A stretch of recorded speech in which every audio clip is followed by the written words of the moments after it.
Why did philosophy, across the globe, suddenly flourish around the same period? Think about it. India's Upanishads around 800 to 500 BCE. Confucius in China in the 5th century BCE. Socrates in Greece around 470 to 399 BCE. And Buddha roughly in the 5th century BCE. Different cultures, similar timelines. It's one of history's puzzles. German philosopher Karl Jaspers called this era the Axial Age. This time marked a shift. People moved from seeing the world through myths to a rational perspective, like we have today. Fast forward to today, where nearly a quarter of humanity resides in East Asia, a cradle of this philosophical revolution, with China at its heart.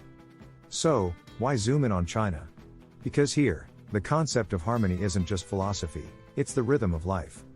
Rooted in ancient wisdom, it guides everything from personal conduct to societal governance. This isn't about abstract ideas but about living principles that have sustained one of the world's oldest civilizations. In China, harmony intertwines with the fabric of society, thanks to Confucius and his legacy. It's a principle that values balance and order, urging each person to play their part and cultivate virtue. This harmony is more than a word, it's a collective aspiration that has shaped China for centuries. Exploring this harmonious philosophy is key to understanding not just China but also the global tapestry of ideas that How the World Thinks by Julian Baggini unravels. It's about seeing beyond our borders, recognizing the depth in others' views, and finding common ground in our shared human journey. Let's delve in now. 1. Confucianism and the Chinese mind. Confucianism isn't just a philosophy, it's a blueprint for society. It started with Confucius, a thinker whose ideas in the 5th century BCE still echo today. His teachings? Simple yet profound. Respect, morality, and the roles we play in life's vast stage. Confucius believed in harmony. Not just any harmony, but one that binds society. How? Through relationships. Father to son. Elder to younger. Ruler to subject. Each bond carries duties. It's about giving respect and earning it. This web of relationships creates a stable, harmonious society. But Confucianism goes deeper. It's about Ren or benevolence. This virtue is the heart of Confucian thought. It's not just being kind. It's an empathy that connects us, making someone else's concerns ours. Confucius said, "Do not do to others what you do not want done to yourself." It's this golden rule that guides social conduct. Then, there's Li, the idea of proper behavior. It's not about rigid rules. It's knowing how to act in any situation, ensuring social harmony. From family dinners to imperial courts, Li shapes interactions. It's about playing your part well, respecting traditions, and keeping society's fabric intact. Education is crucial, too. Confucius wasn't just a thinker, he was a teacher. He believed in the power of learning, not just for knowledge but for character building. Education shapes a person, equipping them to contribute to society positively. It's about wisdom, yes, but also about becoming a person of virtue. But why does this matter? In modern China, these ancient ideas are still alive. They influence everything from business ethics to family dynamics. Confucianism teaches that success isn't just personal. It's about uplifting others, contributing to society's harmony. It's this mindset that has helped China navigate through centuries, adapting yet holding on to its core values.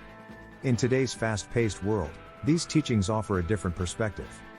They remind us of the value of relationships, the importance of empathy, and the role of individual responsibility in societal well-being. As we explore Confucianism, we see not just the foundation of the Chinese mind but a lens to view a philosophy that values harmony, respect, and moral integrity. As Julian Baggini highlights in How the World Thinks, understanding these philosophical underpinnings gives us insight into not just China but the collective human endeavor to find meaning and order in life. It's a journey that continues, bridging past and present, guiding us towards a future where wisdom from centuries ago still lights the way. 2. Harmony as a central concept. In the heart of Confucian philosophy lies a deep respect for hierarchy and social order. But it's not about imposing dominance. It's about harmony. Each person, according to Confucius, has a place, a role that, when embraced, leads to societal balance and collective well-being. This naturally leads to a hierarchical social structure. This is one of the main reasons that most Chinese emperors supported and promoted Confucianism. It started at Han Dynasty, which lasted from 206 BCE to 220 CE. Then it flourished during the Ming and Qing dynasties. Confucianism was the main guiding principle for the government. The way to get a government job and have power was through exams that tested knowledge of Confucian writings. This made Confucian ideas very important in how the country was run. The hierarchy Confucius proposed is based on relationships. It's a structure where everyone knows their role. Parents guide children, leaders govern subjects, and elders mentor the young. These roles aren't about power but responsibility and care. They're the threads that weave the social fabric, keeping it strong and cohesive. This structure demands mutual respect.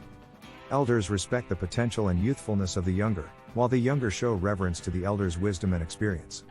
Leaders are expected to be just and benevolent, earning the trust and loyalty of their subjects. It's a two-way street, where respect ensures the smooth functioning of society.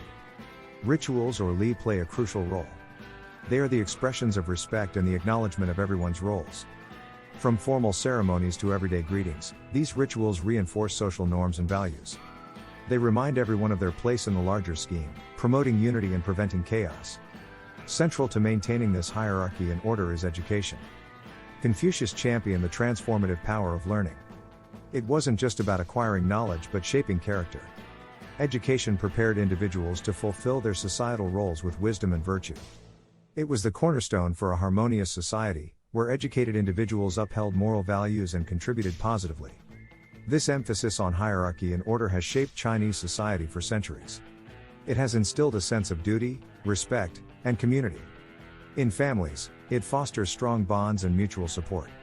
In the workplace, it encourages respect for leadership and teamwork. And in governance, it promotes the idea of benevolent leadership for the greater good.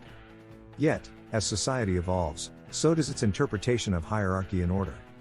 The modern world, with its rapid changes and new challenges, tests these ancient principles. Today, the emphasis is on balancing traditional values with the need for innovation and flexibility. It's about adapting the essence of Confucianism to a globalized, interconnected world. In contemporary China, hierarchy and social order still hold significance but are practiced with an awareness of modern realities. The focus is on harmony, not just within the country but in its interaction with the world.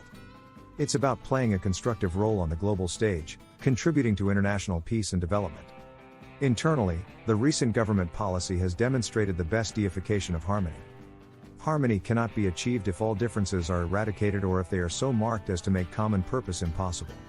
In 1978, Deng Xiaoping, a leading figure in China, initiated the reform and opening up policy. The aim was to drive the country's development and modernization through economic reforms. The strategy of letting some people get rich first to help others become prosperous was a key part of this initiative. This is saying that some people need to be the rich while some need to be the poor. It's very reasonable under harmony. However, fast forward to 2020, when the wealth gap in China has become a major issue.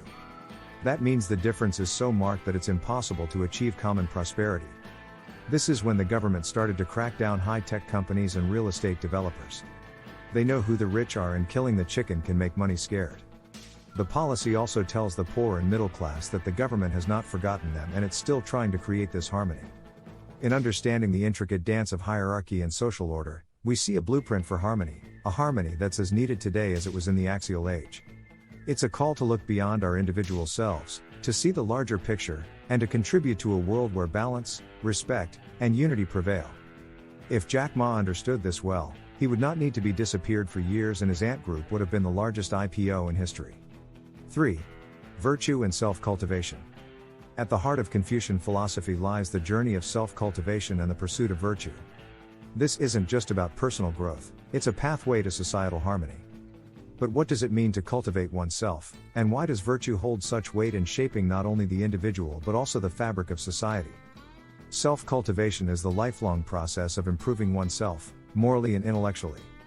It's about refining one's character, enhancing wisdom, and living a life of virtue. Confucius taught that this personal development is fundamental to being a good person and, by extension, to creating a harmonious society. It's a journey inward that reflects outward, influencing others through one's behavior and actions. Virtue, in Confucian thought, is the bedrock of ethical living. It encompasses qualities like benevolence, righteousness, propriety, wisdom, and fidelity. These aren't just abstract ideals but practical qualities to be lived out daily. By embodying these virtues, individuals contribute to the well-being and harmony of their families, communities, and the broader society. Education plays a pivotal role in this process. For Confucius, learning was not merely the acquisition of knowledge but the cultivation of virtue. Education shapes one's moral compass, guiding individuals to understand their duties to themselves and others. It's through education that one learns to question, to reflect, and ultimately, to grow as a moral being. The pursuit of virtue and self-cultivation has a ripple effect. It starts with the individual, extends to the family, and then to society at large. A virtuous individual inspires others, setting a standard for ethical behavior and mutual respect. This is how, according to Confucian philosophy, a society achieves true harmony, not through laws and regulations alone but through the moral elevation of its people. In modern times, the concepts of virtue and self-cultivation face new challenges. The fast pace of life, technological advancements, and changing social dynamics test these ancient ideals. Yet, the essence of Confucian thought remains relevant. It offers a counterbalance to the materialism and individualism of contemporary society, reminding us of the value of inner growth and moral responsibility. As we navigate the complexities of the 21st century, the principles of virtue and self-cultivation provide a blueprint for personal fulfillment and social harmony. They teach us that true prosperity is not just economic but moral, and that the well-being of society depends on the character and virtue of its members. In embracing these principles, we find a path not only to personal excellence but to a society where harmony, respect, and mutual prosperity prevail. This is the legacy of Confucian thought, a vision of a world where virtue and self-cultivation light the way to common good. As we wrap up our exploration of Confucian philosophy, we've delved into its essence and witnessed its enduring impact on Chinese society and thought. Confucianism, with its emphasis on virtue, self-cultivation, and harmony, has not just shaped China's past, it profoundly influences how China thinks and operates today. I encourage you to reflect on the principles of Confucianism and consider their relevance in today's world. How does the pursuit of harmony and virtue resonate with your own views and practices? Can these ideas contribute to a deeper understanding between cultures, especially in how we perceive and engage with China? Share your thoughts in the comments below. Let's discuss the impact of Confucian thought on modern society and explore how these ancient principles can offer solutions to contemporary challenges. If this video has broadened your understanding of Confucianism and its role in shaping Chinese society and thought, please like, share, and subscribe. Your engagement helps us create content that bridges cultures and fosters mutual understanding. Thank you for joining me on this journey through the heart of Chinese philosophy. Together, let's continue to explore and appreciate the diverse ways of thinking that enrich our global community.